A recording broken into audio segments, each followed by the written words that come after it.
Celebrating the connection with our pets. This is Animal Radio, featuring veterinarian Dr. Debbie White, groomer Joey Villani, news director Lori Brooks. And now, from the Red Barn Studios, here are your hosts, Hal Abrams and Judy Francis. Oh, and welcome.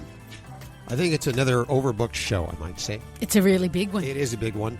Toll-free, 1-866-405-8405 to reach out to Dr. Debbie or to Joey Villani right now and ask your questions about your pets. On the show today, from the Animals, you may remember, and War, Eric Burdon. Ooh, the singer, huh? The singer will be joining us today right here on Animal Radio. You're probably asking, what does he have to do with animals? Yes. You'll just have to wait and find out. Well, I mean, obviously, he was in a band called The Animals. Yes, he was. That is not the connection in this particular case. Now, I've been instructed not to ask him about the song House of the Rising Sun. They just sent Why not? I love that song. I play it on my piano. Oh, mother, tell your children not to do what I have done. It's like one of my favorites. Yeah, and if you play guitar, it's one of the first songs. You're probably not supposed to tell everyone that you're not supposed to Yes, ask him Hal, about you just blew it.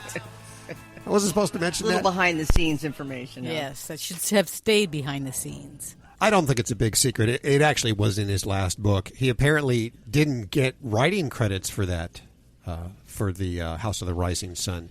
And so he never made any royalties off of it. And every band in the world has played it. So I won't ask him about that. That's too bad. But I will ask him about his animals and why he's calling us. Because I'm curious about that right now.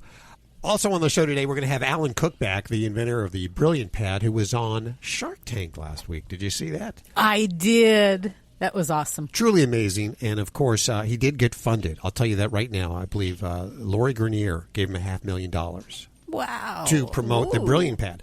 So for you 12 listeners that we gave Brilliant Pads to a month ago, you're on the cutting edge of animal and pet technology here at Animal Radio. We're so proud to know Alan. So he'll be on. He'll tell us his experience on Shark Tank. Because I've always wondered, it goes by within like 5 to 7 minutes. Yeah. But apparently it takes a long time to film those segments. We're going to find out Nerve-wracking. exactly what that was all about. Lori, what are you working on over in the newsroom? Well, since you're talking about Alan and dogs doing their duty on, what are they called now? It's called a Brilliant Pad. It's like an automatic The Brilliant Pad. Yeah. Very cool. I hear you can, roll those up like a sausage, pass them around, and smoke them. Yes. Not sure if that's true, though. You don't want to do that.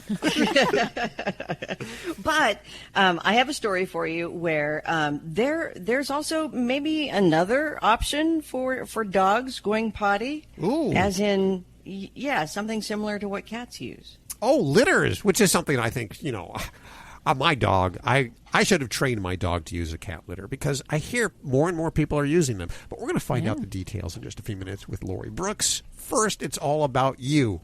1-866-405-8405. And we go to Joanne. Hey, Joanne, how are you doing?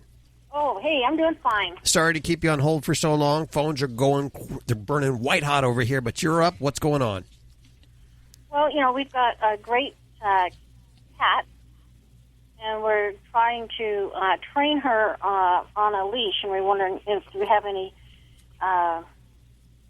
tips that you can share with us. Okay, sure. Well, I gotta commend you. That's for some kitties, that's a big undertaking. For others, especially those that are really food motivated, it's not all that difficult. So tell me about your kitty. Is there a particular breed she is? How does she normally respond if you ask her to do things for you, or you try to make her do something? She already comes. She only gets treats. I've had cats before, and I've always had them come by rattling a can with treats in it, and she only gets her treat. If she comes to the can. She's food motivated, I suppose. She's a long-haired. She's all black. Never had a pretty cat like that, and she loves to go outside, and she's an outside-inside cat. She's timid. Okay. She's a scaredy cat. Scaredy cat in what way? Noises. She's afraid of the cars and the trucks. She's afraid of dogs. She'll hide and hunker and run in. Okay. That type. very cautious. Because all of those things that you're saying, Joanne, are going to kind of play into whether or not she's going to be a good candidate to do this, and if we're going to expect her to really take to it and enjoy it. Now, for a kitty that's fearful of sounds, cars, dogs, I'll have to say for leash training for outside, that may not be the most enjoyable experience for her. And you really have to kind of look at what she wants to do, and if she doesn't want to do it, it's going to be harder to convince her to do that. So if it's something like walking around the backyard, if you've got a nice long property, something like that, this might be a reasonable thing to try to see how she does without all those distractions and all those other things that can kind of freak her out. But yes, you can definitely work towards training her. The first step with kitties, if you do want to leash train them, is to really get them accustomed to the fit of a harness, and that's the most important thing. You can use a collar, however, for cats, since they can sneak out, get frightened, and slip the collar, I really think the only way you should do this is to do it with a body harness. So you want to make sure you get her well fit. So if you're not comfortable with that, see someone at a pet store just to kind of help you with that, so that she can't get her little arm out or slide out. Yeah, I did buy her a harness. I'm on Kodiak Island, and we really don't have a pet store, but I've gotten her associated to her harness. Good. She lets me put it on. It's not a problem at all. And then I kept doing that, let her walk around in that, get used to it, and then I take it off of her and put it in an area where she sits down or lays down. And right now she's just come in from inside, and she's sitting on top of her harness and the leash. But I don't, the leash is more like a toy. She'll want to go after it because she likes to go after the That's okay. That's okay. We can use that to our advantage, and that's one way that you can have her on the harness. And using, preferably, I didn't even get into that as far as we want to use a light leash, just so it doesn't. Cats don't really dig that heavy sensation of that leash, so we want to go with a really light training leash.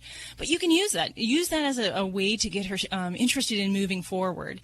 And if she wants to chase the leash, just make it a nice long one and tease her with a little bit, make her play with it, or get a little feather toy, something like that, to get her interested in moving forward. And that can of treats, hey, that's a great thing to bring that along as well, too. Even to get her to go a few feet is really, that's all we're asking. First, we want her to tolerate the leash in the harness, and then we want to just ask her to take a few steps. And you just work up with time and positive reinforcement with those treats. And, of course, I don't want to see your kitty get chubby, but there is definitely a way. And whether or not in those other situations where she'll really take to this, try to control her environment and do that in a safe, quiet place so that she'll feel more comfy with that experience. Okay, I think I'm going to try it. I think I have patience with her. I want to take her out with us in the motorhome, and I've had two other cats in the motorhome, and they were older. They were used to my voice and saying, this one's just turning 2, and just want to get her. Yeah. Well, that's a great way to get your kitty out and moving and get them some exercise. So I think, Joanne, that your call is probably going to inspire a lot of other people to consider that. Take their cat along with them traveling and in the car. It's a great way to make them a safe traveler. So keep up at it and let us know how that comes along. We will be anxiously waiting to hear how things are going there up in Alaska. Judy, she walks her cats all the time. I do, and she does. My cat travels in the RV, and I open the door of the RV, and he walks from the house out on the sidewalk and walks right into the RV and gets up on the dash, and he's ready to go. It's the weirdest thing to see, I'll tell you right now. Toll free 1-866-405-8405 to reach out to Dr. Debbie, and this portion of Animal Radio is underwritten by VetraScience. Just like their owners, our pets get older. Their joints stiffen up, and jumping for joy, just a little more difficult than it used to be. GlycoFlex hip and joint supplements from VetraScience help to support joint health in your pet. And we thank VetraScience for underwriting Animal Radio. We have Alan on the phones. Hey, Alan, how are you doing? Doing good. What's going on in your world? My dog, Daisy, my girlfriend's dog, Daisy, and my dog, Daisy, she has a personal thing, like a P word, if you know what I'm meaning. Couldn't quite hear that. I'm sorry. The dog has a P word, if you know what I'm meaning. Oh, okay. Yeah, she has her monthly cycle, or her twice a year cycle, I should say. Yeah. Is it only twice a year? Really? Yes. I did not know that. Yeah, don't they get off easy, man? I don't know how that goes, Judy. Yeah, that's not fair. So your dog is having her heat cycle. Yeah. And what about that? What are you?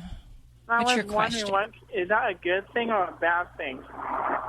Well, I mean, it's nature, and this is exactly what is meant to happen as far as in preparation for pregnancy.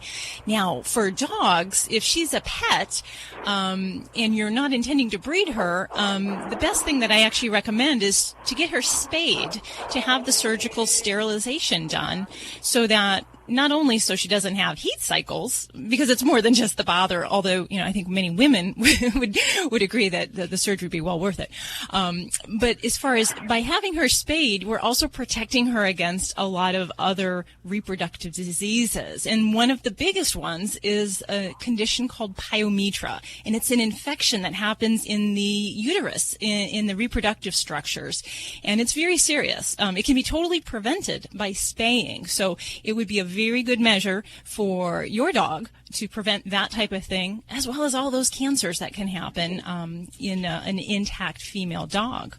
And that can be done, surgery can be done while she's in heat. Some folks opt to wait till they're out of their cycle just to minimize complications. But either which way, I think that will be the best way we can ensure you don't have to deal with this and that we can keep her in top health. So time to get her spayed, okay?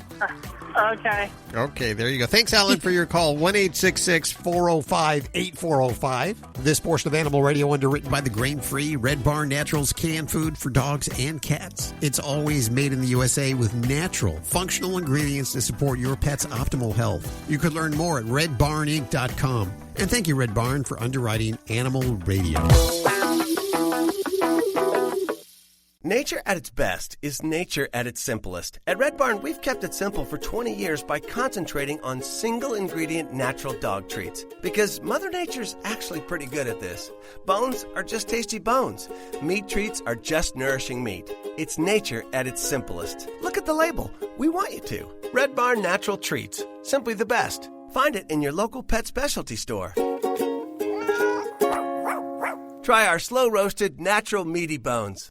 You're listening to Animal Radio. Call the Dream Team now at 1-866-405-8405. It's Animal Radio, celebrating the connection with our pets. And I'm smiling because Ladybug just got off her Brilliant Pad. She just did I think a number 1 and number 2 on the Brilliant Pad. A little duty on it, yes. Yes. And as you know, if you're a longtime listener, we've been testing out the Brilliant Pad for several months now, and as well as about 12 of our listeners have been testing it out. We've had some amazing results. Last week, the founder, Alan Cook, was on Shark Tank. How you doing, Alan? Doing fantastic. I am absolutely exhausted. The response to the show has been overwhelming. Well, this is very exciting, of course. Shark Tank has launched thousands of products. It was so much fun, and it was so surreal. The whole experience was bananas. I mean, the amazing thing is you see the show on TV, you feel like you know the people because you've been watching them for so long, and yet you realize you're standing in the same room, and I have no problem talking to people and in front of crowds, and yet I've never been in front of 5 sharks. I've never been in front of millions of people at the same time. It was completely crazy. Were you nervous? You didn't look. You looked calm and cool. I think I was fine. It was one of those things where the adrenaline had kicked in. The most nerve-wracking aspect is you stand behind the doors and then they open and you walk. And I get behind the doors and then someone taps me on the shoulder and says, "Hold on, we need to adjust something on the set. Please wait." It's kind of like you're icing the kicker in a football game. Yep. So there's a 5-minute delay.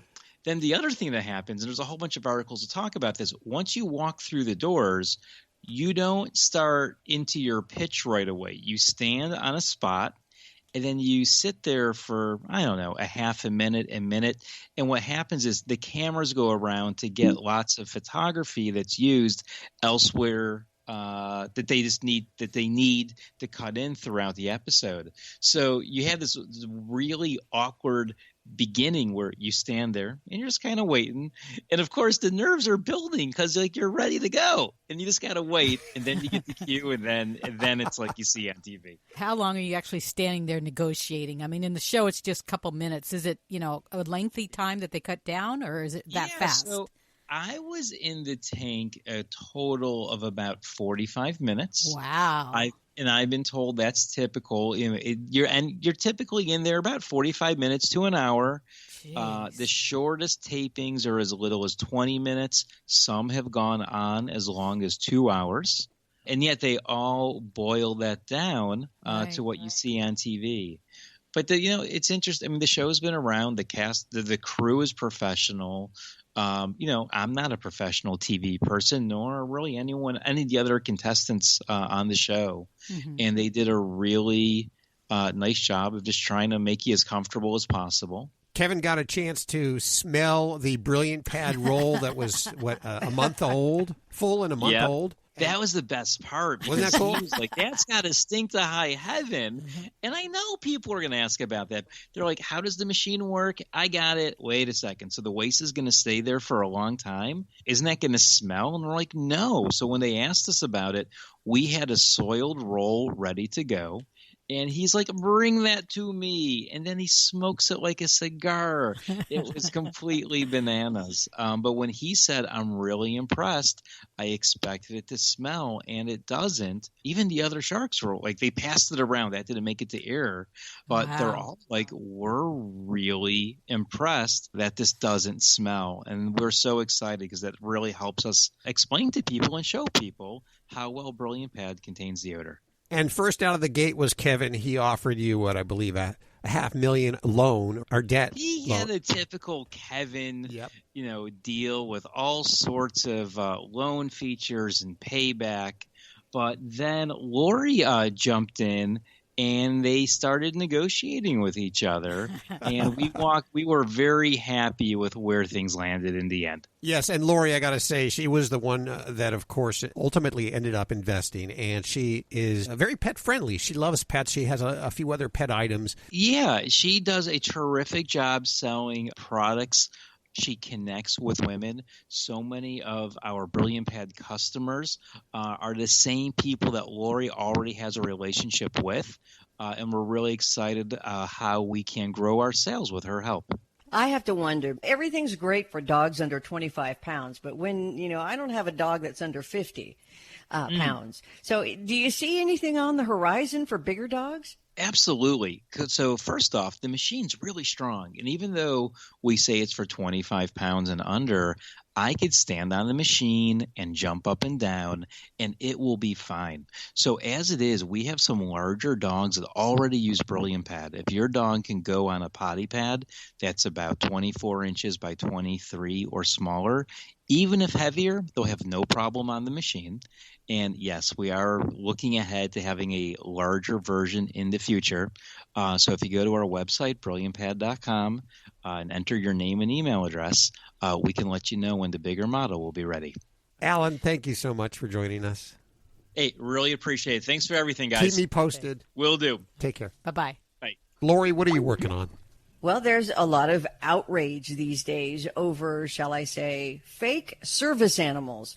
But it's not really so much the service dogs, those who predict, when somebody's going to have a heart attack or their blood sugar is going to drop really low. It's or those that help, blind and deaf people.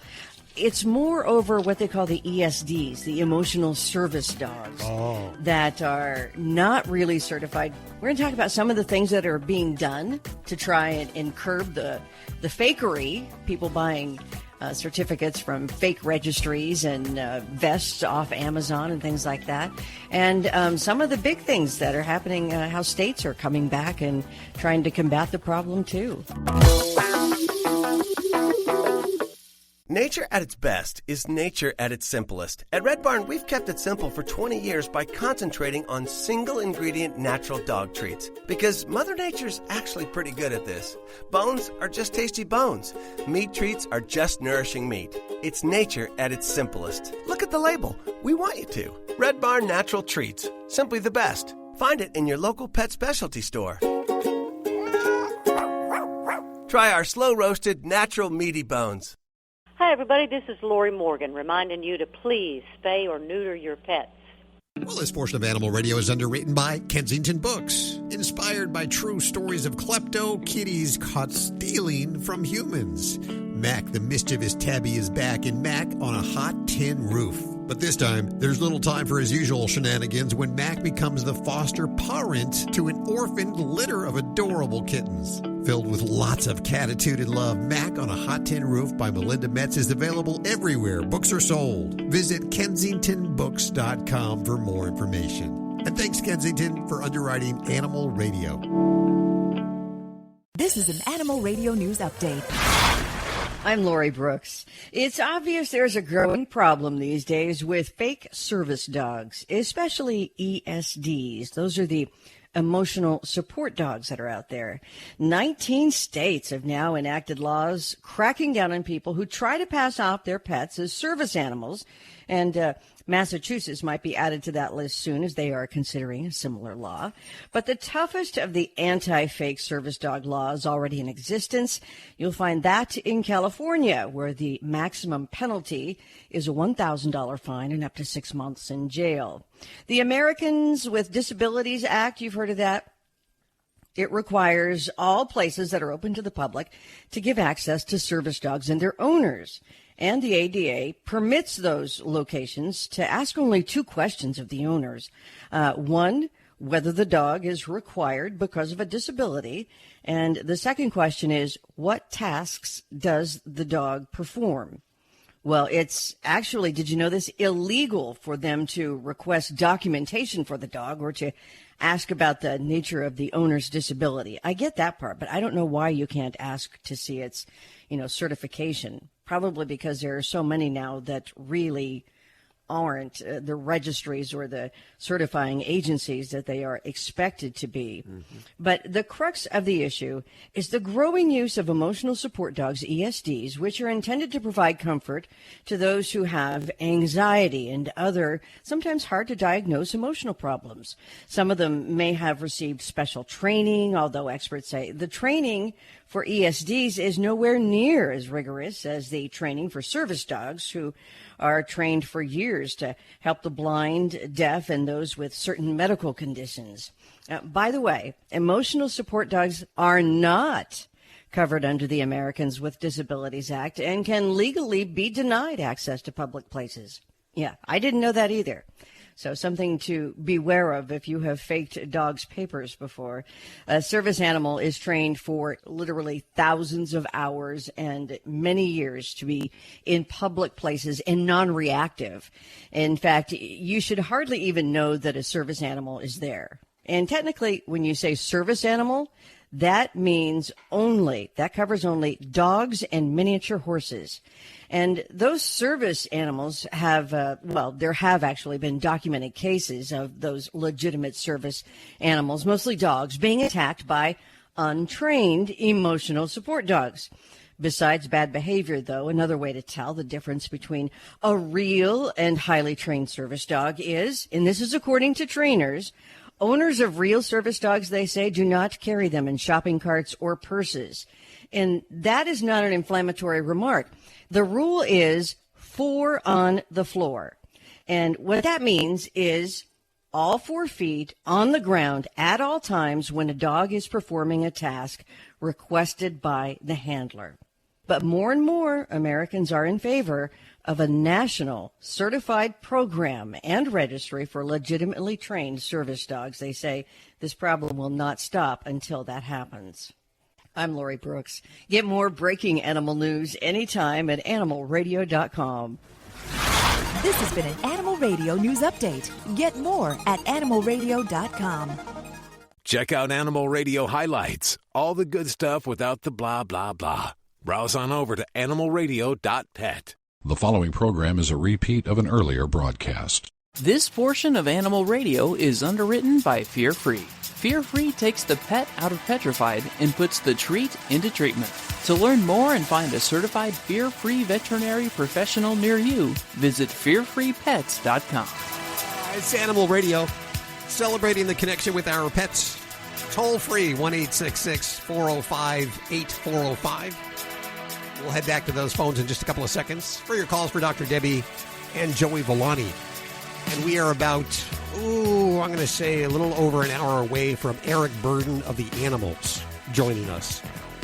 And what is he doing? What does it have to do with animals? You'll just have to stick around and wait to find out. But right now, we welcome to the airwaves Steve Dale. And I must admit, we both have radio shows. And when we get together, it must be pretty important what we want to talk about here. And it is, of course, very important. Today, it is the fear-free movement, which we've talked about for many years, the fear-free movement having to do with making veterinary visits easier for your pet so that they like going to the vet.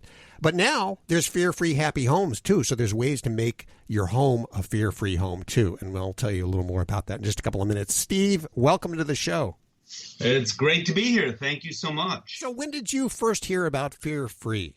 Well, before it had its name, fear-free, myself and a lot of the veterinary behaviorists, in fact, I would dare say all of the veterinary behaviorists, and a great veterinarian named Sophia Yin, Dr. R.K. Anderson, and many, many other people were practicing what you are talking about, but it did not have the marketing term fear-free.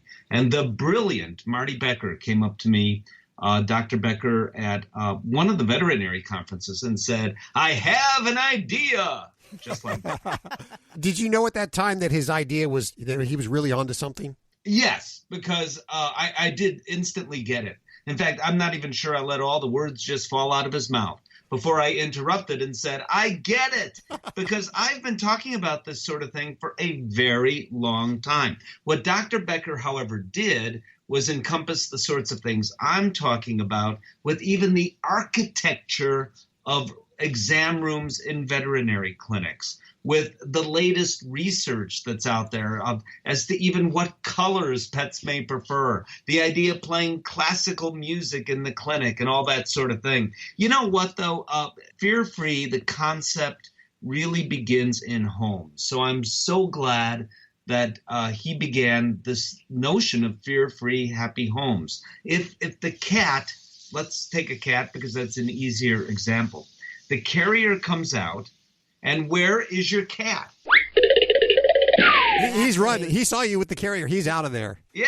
I mean, even if they do build that wall to Mexico, the cat's going to climb over it.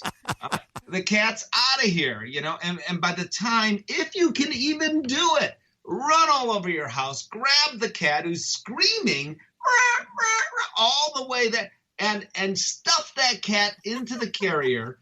There are people that can't physically do that.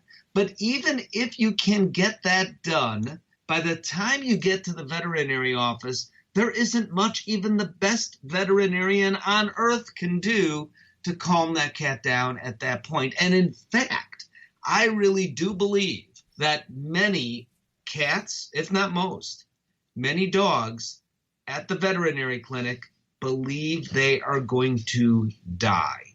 That's how bad it is. Sure. Now, imagine this. Picture this. Carrier comes out, and the cat just hops in. Picture this. You drive in your car, just like that, to the veterinary clinic, and you park your car legally in their parking lot. You jump out of the car, and the dog is actually dragging you into the clinic. Life can really be that way. We're with Steve Dale, certified animal behavior consultant and awesome radio show host. You've had pets for decades. How has your personal experience at the vet hospital changed? I wonder about the decade part. People have begun to call me old. I don't know. Yes, I have. As I say, I kind of cheat because what I do. I'm a behavior consultant, and this has been a passion of mine for a very long time. Cats are under-medicalized in this country. And there are many reasons for that, and I can define exactly what those reasons are. But one of those reasons, in fact, the biggest, most considerable reason, and I get it from a cat caretaker's perspective, is simply getting them there in the first place is so very difficult to do.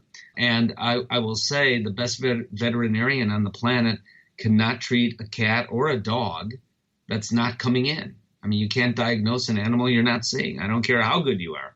So getting them there seemed to be for years of prime importance to me.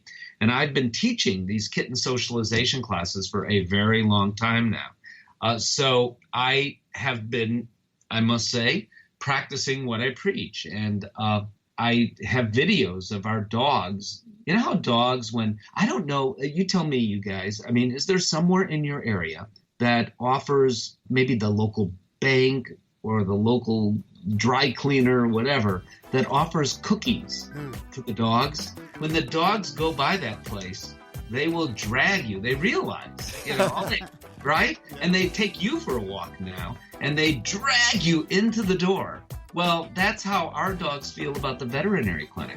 We are with certified animal behavior consultant and extremely talented radio host, Steve Dale. And we'll take a quick break. We'll be back.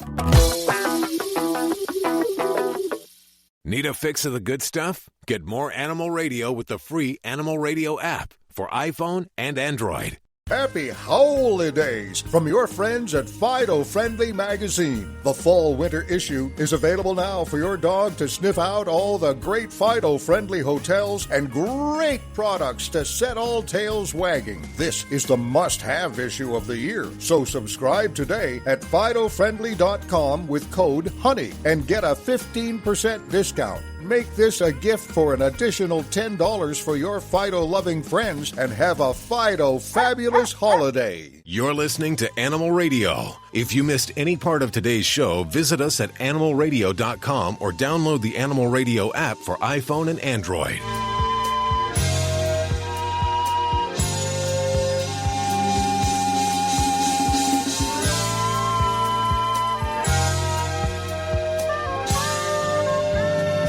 Joining us is certified animal behavior consultant and host of his own pet show, Steve Dale, joining us.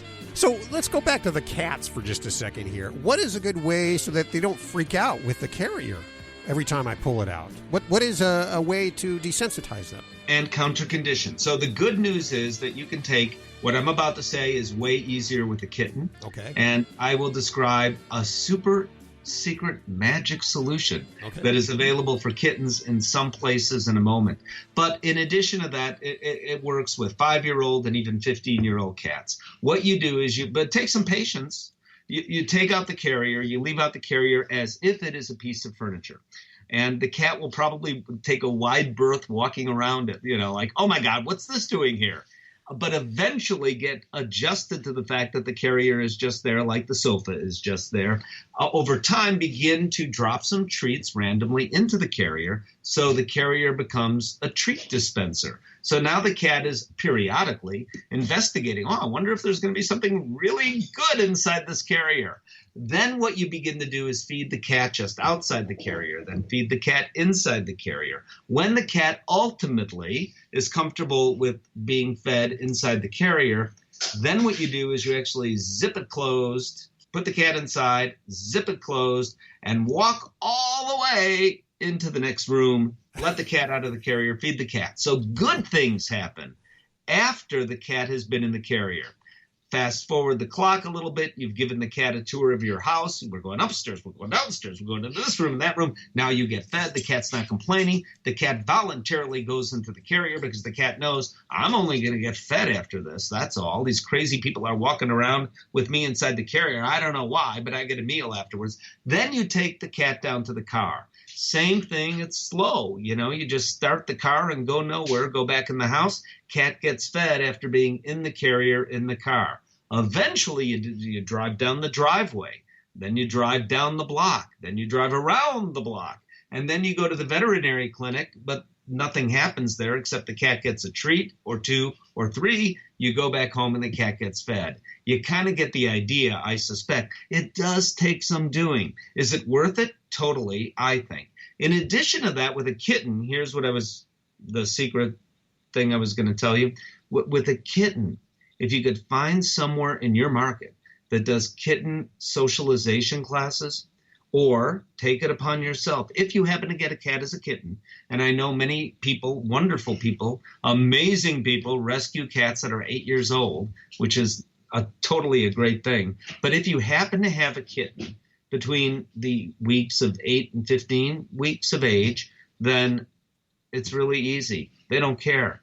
Put the cat into the carrier, go to the vet clinic, give your kitten some treats. Do it again and again, and the kitten will be absolutely fine with that. Or enroll in a kitten socialization class. If you keep it up throughout the kitten's life, and now the kitten's an adult cat, now you've got it made. And there are some tools that we can use to do all this. I want to say quickly that my fault, neglected to mention. So 5 years ago or 10 years ago, we didn't have all of these tools. One is a Feel Away, for example. That is a knockoff of a copy of a pheromone. And when cats rub their cheek pads against a table leg or against your leg, what they're doing is they're depositing a pheromone. And that pheromone, translated from cat language, means, ooh, I'm comfortable and happy to be here.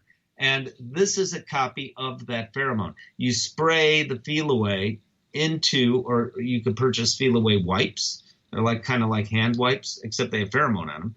And you use the Feel Away wipes. Either which way, you spray the Feel Away, use the wipe, and about 15 minutes before the cat goes into the carrier for all these dress rehearsals, and you've got a less anxious cat. And there are other things we can do as well. Tools we have, nutraceuticals, that nutritional supplements that we didn't have some number of years ago.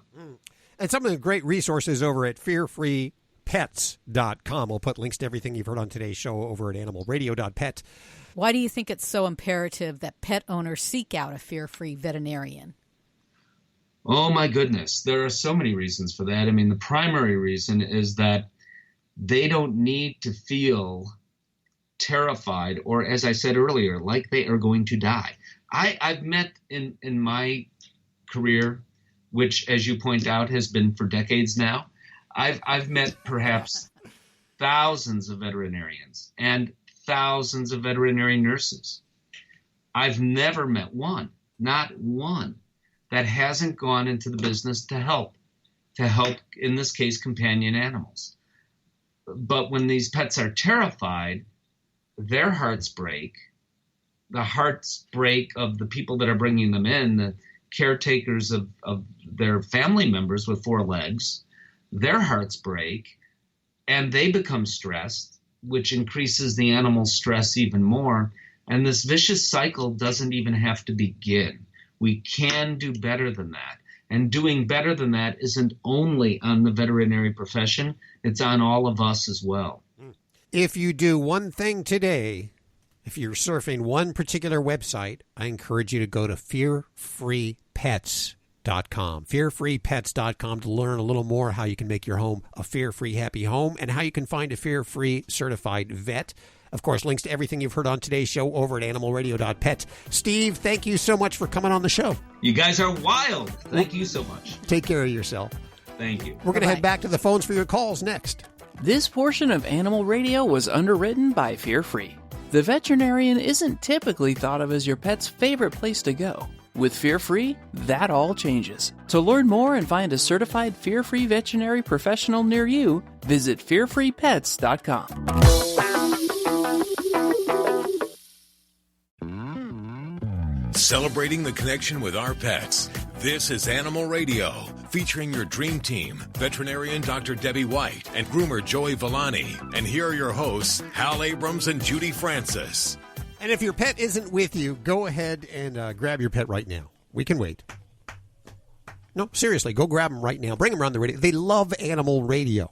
We have all of ours. We have Molly, the studio stunt dog. We have Ladybug, the studio stunt dog. Roro's in the corner right there, snoring away in Lori's little cubicle. My newsroom. Your newsroom. Is that what they call that?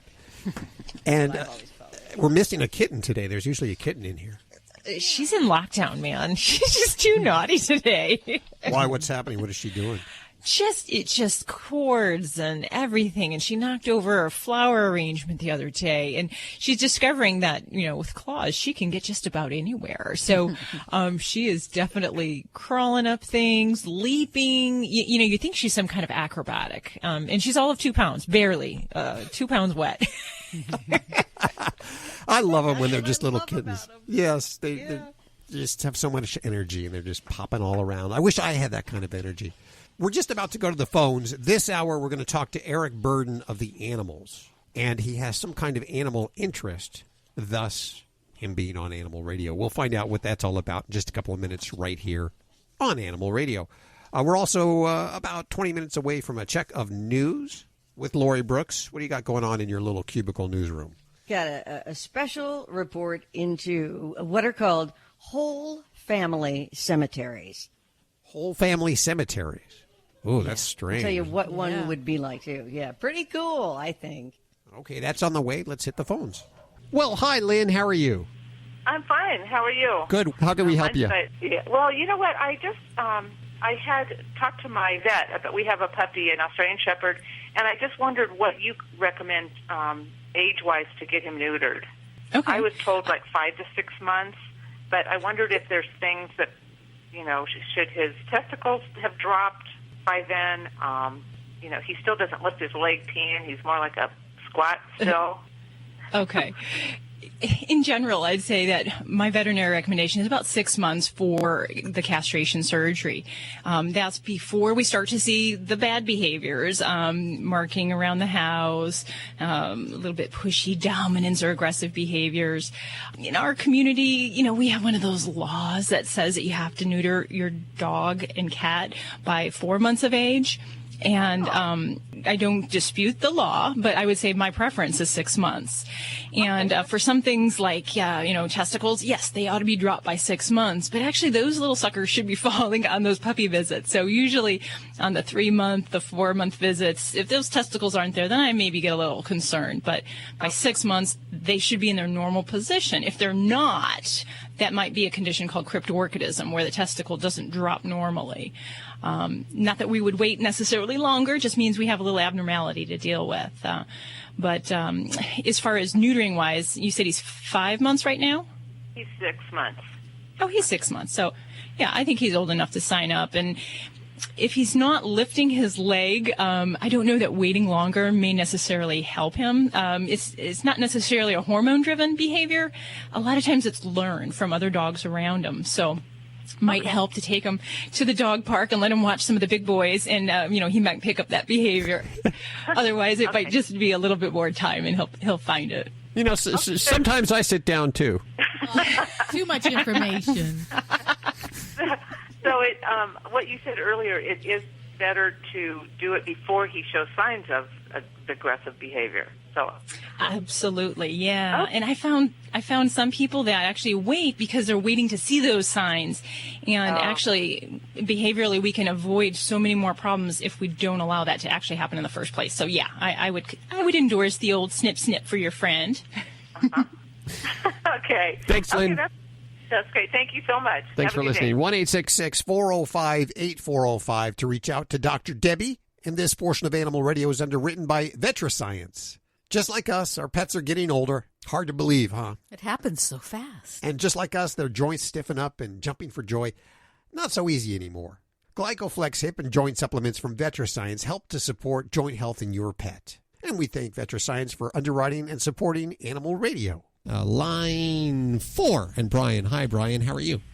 Hey, doing well. How can we help you today?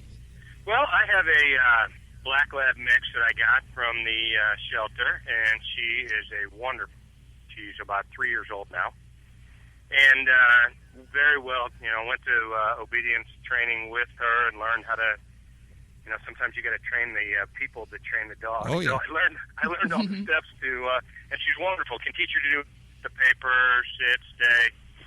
She has this odd behavior. Maybe this is more common than I think, but.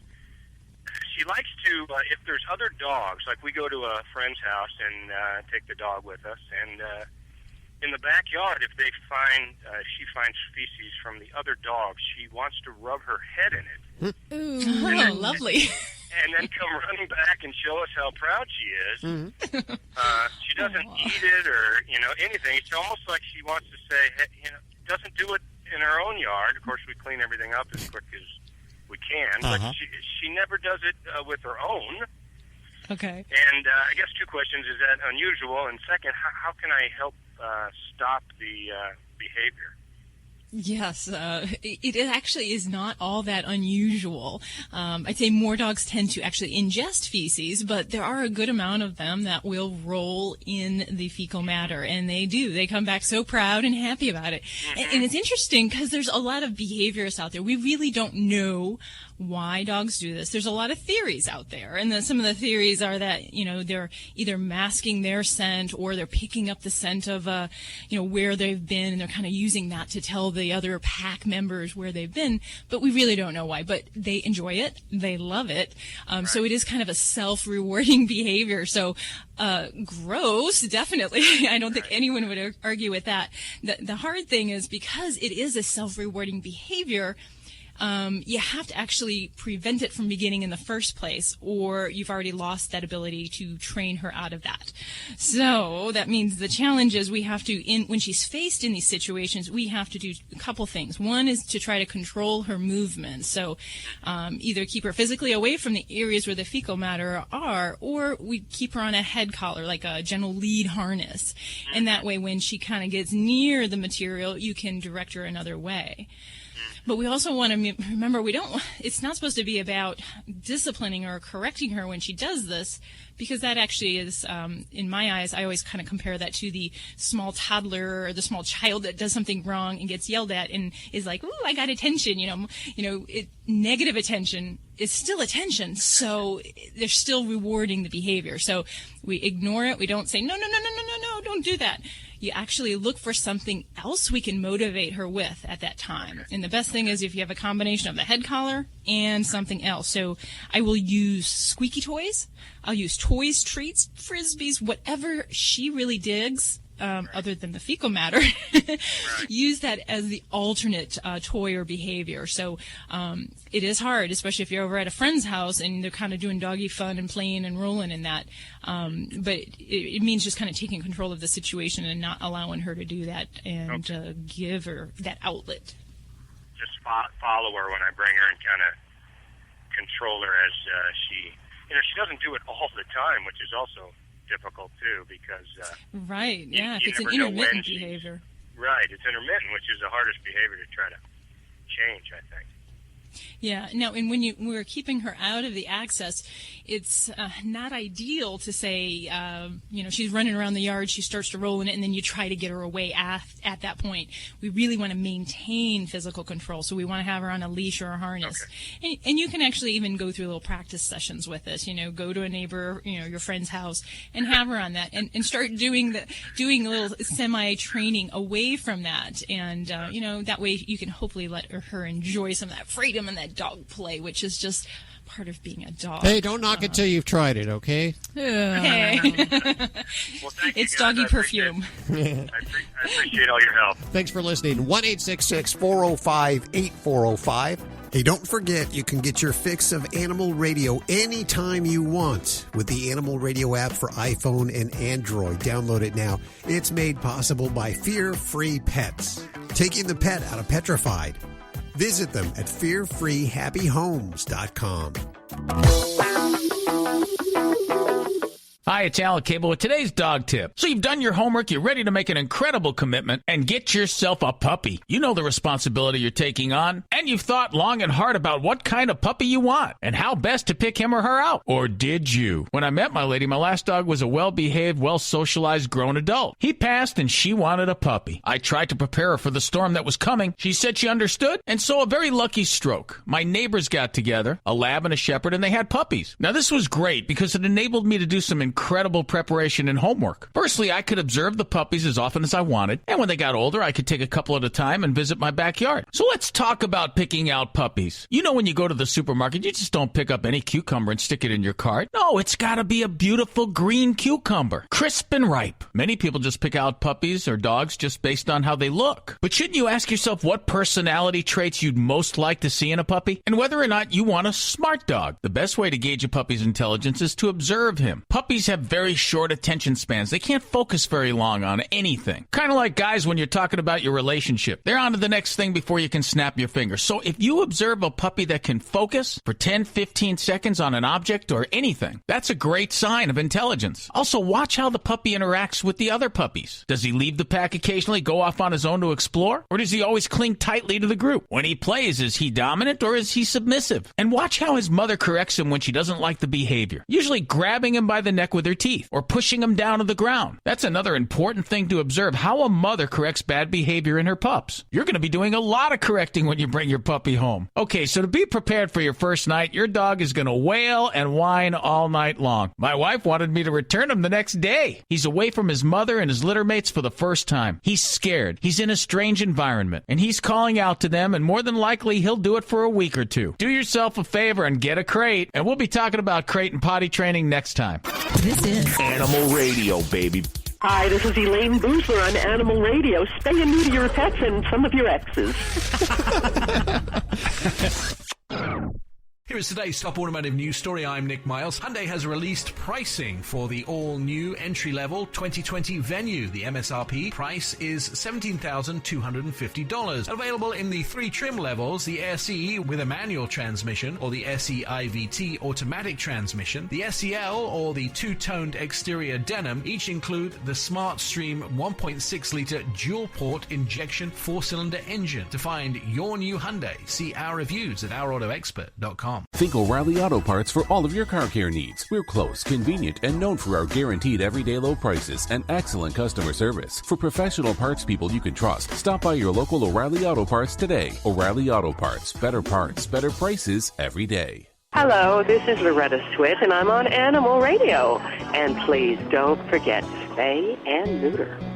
You're listening to Animal Radio. If you missed any part of today's show, visit us at animalradio.com or download the Animal Radio app for iPhone and Android.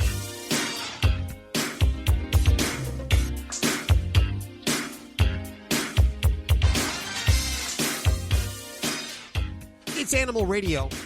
We all have a brush with fame sooner or later. I've actually had 2 now that I think about it. I had a brush with Don McLean from American Pie fame, sat next to him on an airplane, and Eric Burdon of the Animals. I gave him a cigarette, a lit cigarette, already after a show. Wow. He just he came off stage and he looked at me and said, "Can I have that cigarette?" or something like that. And I gave him my cigarette. And that was my brush with Eric Burdon until now. Wow.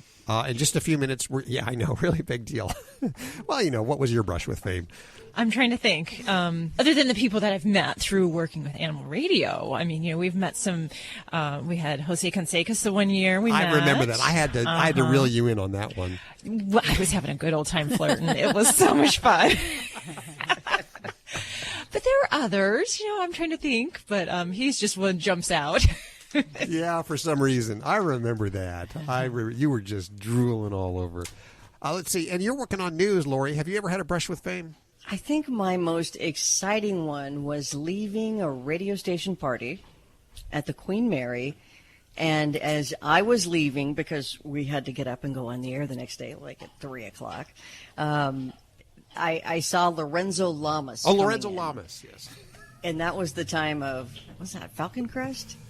Was he in Falcon? He was on one of those. It was before his, wife-beating days or whatever he did. But, he was still so cute. That was probably... your rush of fame. Yeah, okay. So what do you got coming up in the newsroom? Well, apparently, everybody has a different kind of choice in what they like for their pets. Mostly it's cats and dogs, but reptiles, amphibians are out there too. But there's a new report out that is downright scary about how apparently when you or whoever gets a reptile pet, something is just not happening because they die at alarming numbers. Really? I thought it was just me. Yeah. That's sad. Oh. We'll find out what that's all about in just a few minutes. Well, good day, David. How are you doing? Oh, I'm fine, thank you. Where are you? I'm in Little Rock, Arkansas. Little Rock, Arkansas. How can we help you today, David? Okay, my question is this. I have a 10-and-a-half-year-old Yorkie Poo, and he rides in the truck with me. He's been doing it for about 10 years now. I'm a trucker. And I usually would able to give him just about anything, and it wouldn't bother him. But in the last 6 months or so, he gets the runs at the drop of a hat. And even I started mixing his food with some canned food to kind of make it a little bit more palatable for him. And that was okay, but even now that bothers him. What's going on with my dog? Okay, so his appetite is sound. That's good. Oh, yeah. Okay, then I would not add in canned food because that can ruin the whole process of what you're trying to do. If you're having loose stools with your pet and you add in canned food, that actually can have a tendency for many pets to loosen up the stool.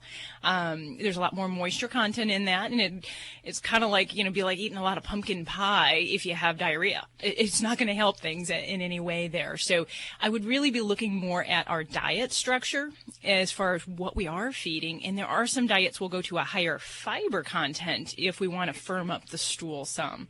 Now, the other thing I'm going to say is I would certainly make sure we have the stool and your pet checked at the veterinarian because, we could have something like worms. We can have other issues going on. There's problems in digestion with the pancreas that can cause a chronic problem with loose stools.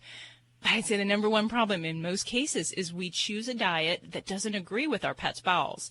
And the number one thing I look at when I pick a food, a lot of people say, what's the best food out there, Doc? It's going to be the best one that agrees with your pet. That's always one of the first things. So do they like it? And does it produce nice, solid poops that are consistent? So that might be something we look at. Is the current food you're going with, maybe nothing bad against the company, but it may not be the trick for your pet. And to change that, we would find another and kind of gradually introduce that new diet over a period of about a week to 2 weeks. See what the poops go like. And then we can make a decision. Is it better, worse, no different?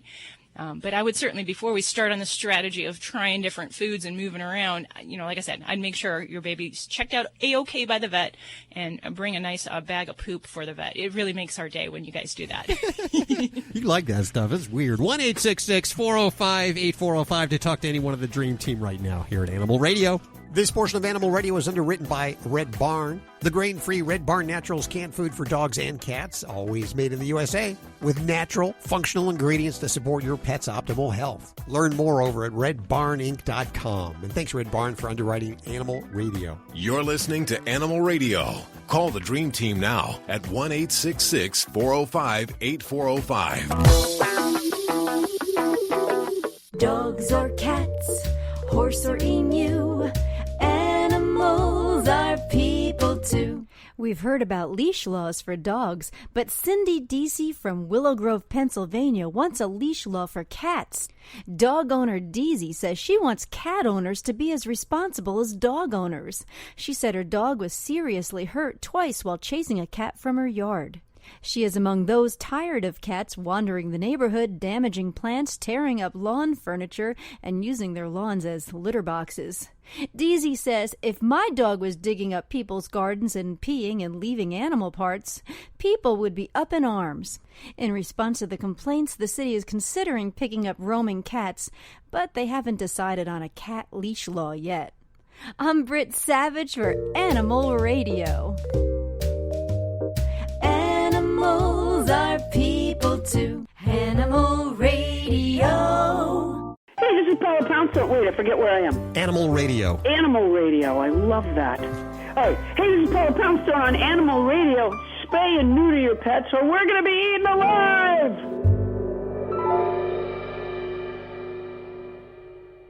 Yeah, puppy pads are convenient, but sometimes they're really gross. That's why the Animal Radio studio stunt dog, Ladybug, uses the Brilliant Pad self-cleaning puppy pad. We love how it handles number 1 and number 2.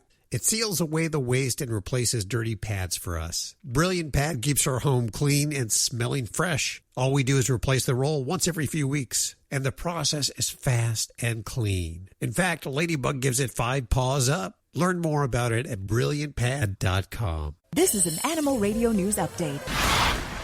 I'm Lori Brooks. The journal Veterinary Record has introduced a new topic that has a lot of people riled up after their series of articles about how humans treat reptiles as pets. Well, as reptiles and amphibians are becoming increasingly popular pets these days, animal experts are calling for some renewed focus to ensure that we, the humans, are not hurting our slithery, scaly friends. And the issue is a little more complicated than you might think at first. While lizards and geckos, let's say, can be easier to care for than a dog or cat, reptiles can still suffer from improper care and nutrition. And on top of that, increasing popularity means spikes in illegal trade too, possibly placing endangered exotic species at risk. Now, experts say that compared to dogs, which achieve natural longevity in the domestic environment, about 75% of reptiles die during their first year in a home as a pet. Oh. They stress, that we need to make sure reptiles and amphibians get not just appropriate housing, but also some socialization, since some are actually more social than we've been led to think in the past. So you're probably wondering what's the difference between amphibians and reptiles. I bet Dr. Debbie knows. Oh, of course, you better know. I should. Well, I had to look it up. So amphibians, frogs, toads, salamanders, primarily live in and around water. Reptiles are your snakes, lizards, alligators, turtles, and reptiles lay hard-shelled eggs, and their young are pretty much just smaller versions of what they are going to be as an adult. So what's is an alligator? That would be an amphibian? No, that's a reptile. But I'm so confused. They hang out in the water. Right, but they're not exclusively live in the water. Okay. Yeah. Okay. But it also has something to do with their skin, right? That there's more to it than just where they live. It's definitely how, their scale, their conformation, all that kind of stuff. Yeah. I have to chime in because, this is a really big thing. Reptiles are the misunderstood pet. A lot of people get them as pets, don't know what they're doing. So it's a good reason to investigate, research, and then even take that little critter to the veterinarian once you get it to make sure you're doing everything right and consult with the veterinarian. Oh, they're so temperamental. I had a gecko, and you have to keep it the exact temperature, and if it veers from humidity, UV light, it's all like of Joey that was saying earlier that a lot of us or a lot of people will get a reptile or a bird, as Joey was talking about, and think that you can just leave them in a cage and that's fine. But birds are really social, and apparently a lot of reptiles and amphibians are as well. There's a group that you guys are going to be hearing more about in the future, I bet. It is called the Green Pet Burial Society. As, our love of pets continues to grow. The group advocates for what they call whole family cemeteries, places where a whole family could be buried. People and pets, the burial of pet remains in cemeteries designated for humans is illegal in many states, but last year, we're making strides. New York did legalize the burial of animal remains in human cemeteries as long as both the human and the animal were interred at the same time. Means that you can't go out and kill an animal just to put it into a coffin with a human. Still, the Green Pet Burial Society says there are many, many stories out there of people sneaking the cremains of a beloved pet into the casket of somebody who has passed. So they have gone to the trouble of creating a directory of cemeteries where people can be buried with their pets. Oh, how cool is that? Yeah. Isn't that cool? And did you guys hear about this story? A cat named Stinker. He's in Southern California, or is back with his family more than a year after he disappeared while a film crew was making a movie using his family's home. The family looked everywhere for Stinker, who they had found as a kitten abandoned on the side of the 210 freeway. So when they visited their local shelter, in search of Stinker, they were told of a cat fitting Stinker's description had recently been hit by a car near their home. So it kind of looked like, all the pieces fit together. So they assumed it was Stinker and stopped their search. Now, fast forward a year later, the family moves to Connecticut. Thinking that they might finally be ready to add another new pet to their life, they started looking at the shelters in Connecticut. But they didn't find what they were searching for, so the husband checked photos of their old California shelter for animals that were there, and he found a cat that looked just like Stinker. So he calls the next door neighbor and asks the neighbor to go to the shelter. So the neighbor goes to the shelter, and then the former dad and Stinker are in the shelter. FaceTiming each other through the neighbor. So the next day, this guy flies out to Los Angeles from Connecticut to see for himself. And yes, a very happy ending for a long story that could have been solved much faster and more easily had Stinker had a microchip, which he does now. I bet he does, yeah. But a happy ending. We just had a kitty brought into our office that was missing for 6 years. And was found, had a microchip, and was reunited. And fortunately, she was found because she has bladder stones, and we had to do surgery. And she's on the mend from that. But, her family was so thankful to get her back 6 years later. How did they react after 6 years? I mean, you pretty much write off an animal after that. They were happy regardless that they got their kitty back. You got to love those stories. I mean, it's just microchip, friends, microchip. Oh, gosh, I'm Lori Brooks. Get more breaking animal news anytime at animalradio.com. This has been an Animal Radio News Update. Get more at animalradio.com.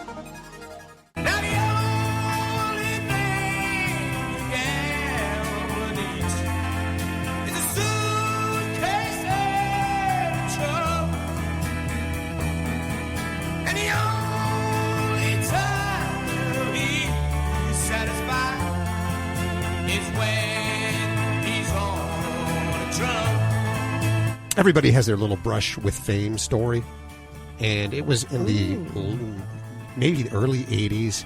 I had my brush with fame.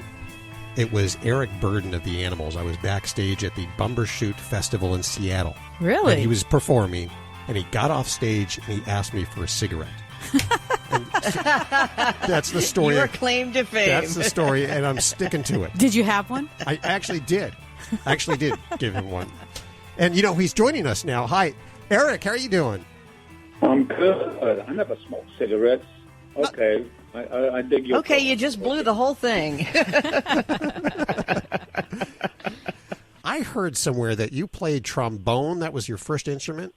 Yeah, because it sounds like an elephant. Because it sounds like an elephant. Wow. Were you a good trombone player? No, I didn't get that far. I kidded myself that I could play New Orleans style music, which is pretty accessible for the beginner. But not really. Not when I heard people like Lawrence Brown, who was the main trombone player with the Count Basie band, and I have a trombone player in my band currently. And when we met, he said, why do you want me? And I said, because I understand that you are a Lawrence Brown fan. He said, that's right. And I said, okay, you're hired. Let's do it. Just like that. So you knew that you weren't a good trombone player. You knew that, or did someone say to you, hey, Eric, you got to give up the trombone? Well, I'm an asthmatic, and that's pretty, asking too much. Yeah, for that's my tough. That comes to be a singer and a trombone player. Did I hear you correctly? You have asthma? Yeah. And you sing like you certainly have lots of fresh air. That's proof of the magic of music. So now you got involved in this thing called the Elephant Project. What is that? Well, we're elephant lovers. And our elephants are probably my favorite animal.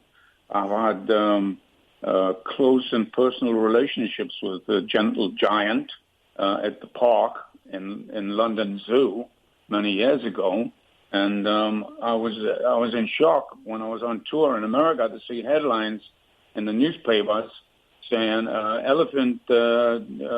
elephant jealous of another male elephant is caused murder of his rival. And when I got back to London Zoo, I asked the elephant man there, the keeper at the zoo, is it true that about this affair between two rival male elephants, and one got head-butted and pushed into the ditch that keeps the elephants separate from the public. There's no fence. There's just a ditch. It's just a canal. And this one elephant pushed another elephant into the canal. He landed upside down, and unfortunately they couldn't rescue him. All the blood went to his brain, and he died. Wow. And as the elephant trainer was telling me this, I was convinced that the elephant we point the finger at in the crime here was listening to every word and understood what was being said. It was amazing. Elephants are highly intelligent, I found out, and they have long-lasting memories. So it's not a stretch that maybe the elephant connected with me or what I was saying, or could smell me and the way I smelled, if that's what they're saying. I mean, but they're such gentle giants. And I dreamt years ago that there would be an armed group of soldiers would be raised in Africa to protect the elephants from the slaughter that's going on from people who are hunting them for ivory. We are with singer-songwriter Eric Burdon. We're going to take a quick break. We'll be back.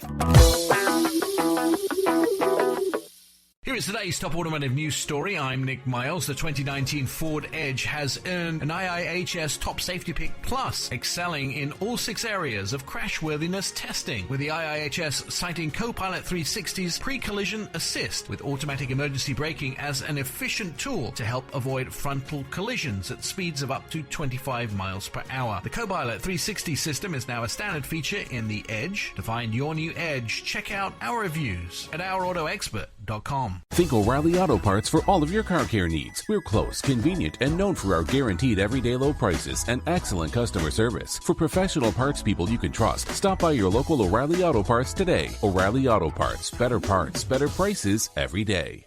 Everyone's favorite matchmaking klepto kitty MacGyver is back in Mac on a Hot Tin Roof. And this time, he's thieving his way through the greatest adventure of all, parenting. When Mac finds a litter of orphan kittens, the mischievous Tabby has no choice but to put his life of crime on pause, because the tables have turned, and now Mac is the one to have something stolen. His heart. Mac on a Hot Tin Roof by Melinda Metz is available everywhere books are sold. For more info, visit KensingtonBooks.com. It's Animal Radio, celebrating the connection with our pets. We are with singer, songwriter, and elephant lover Eric Burdon. Can you tell listeners what timber elephants are? I've only seen film of them, and they are used like mechanical, massive mechanical earth-moving equipment, except they pick up timber, which is really heavy stuff, and it's one of the heaviest woods in the world, teak. And they put it they wrap their trunk around it, and they wedge it in between their horns, and they carry it around, probably with a lot more care than a mechanical beast made by John Deere would. It's amazing. But I learned when I was in Germany, I spent time in the zoo, living in the zoo in Berlin. And You lived in the Berlin Zoo? Yes, I did. That's amazing. How cool. It is. I bet that was awesome. Yeah, I had a great time there. I learned a lot. I hated zoos before I went in there. I thought they were prisons for animals, but indeed they have to be kept separate from the general populace. But I found out that the Berlin Zoo was an animal palace, and they ate better than I did. The big cats had fresh meat brought in like 3 times a week, and I was allowed to go in the butcher shop and see the system, and I could walk around the zoo in the middle of the night when there was nobody else there. Wow. And I would be up and awake after shows, after working on a movie. That's what I was doing there in Berlin.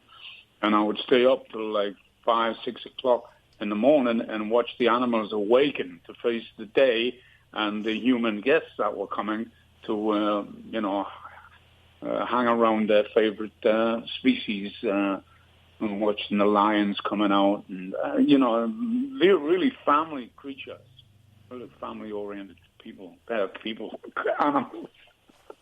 Yeah. Trump would stop calling his enemy animals. It's a terrible name to be stuck with.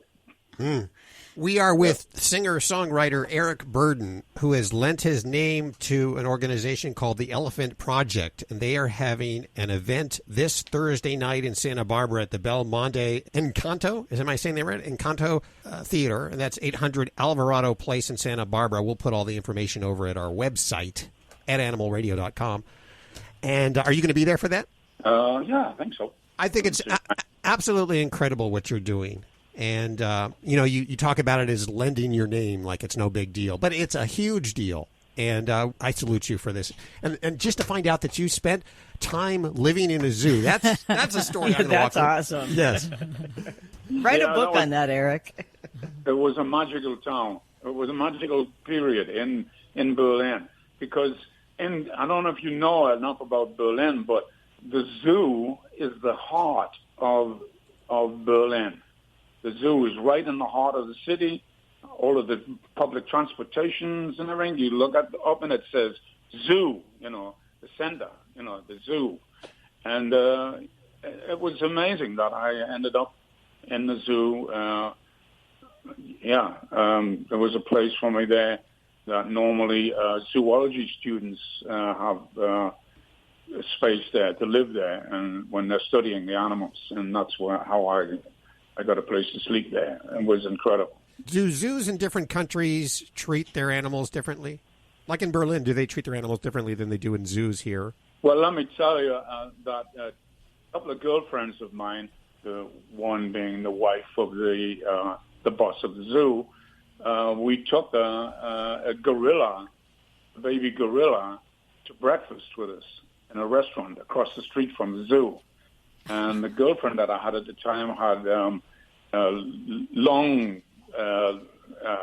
blonde hair, and as we were eating breakfast, the baby gorilla got on the back of her chair and spent all the time that we were in the restaurant combing my girlfriend's hair with her fingers, gently combing her hair. Wow. That was our breakfast. Like she was grooming her. Surreal. Yeah, it is.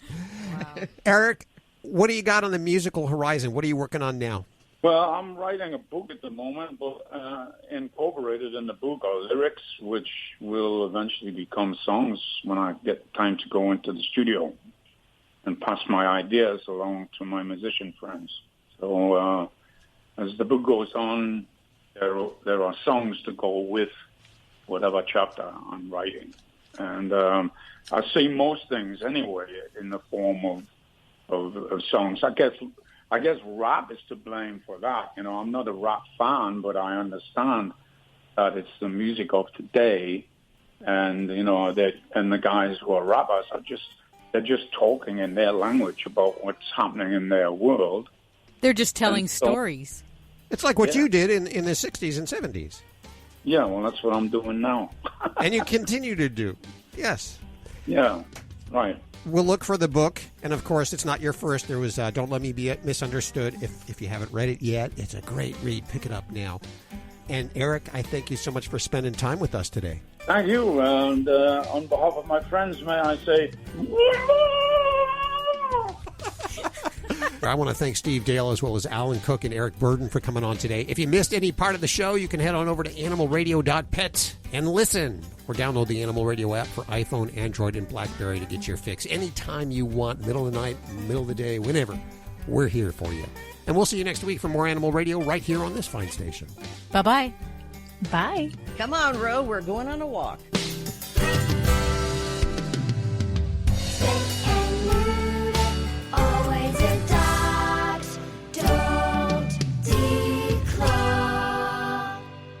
This is Animal Radio Network.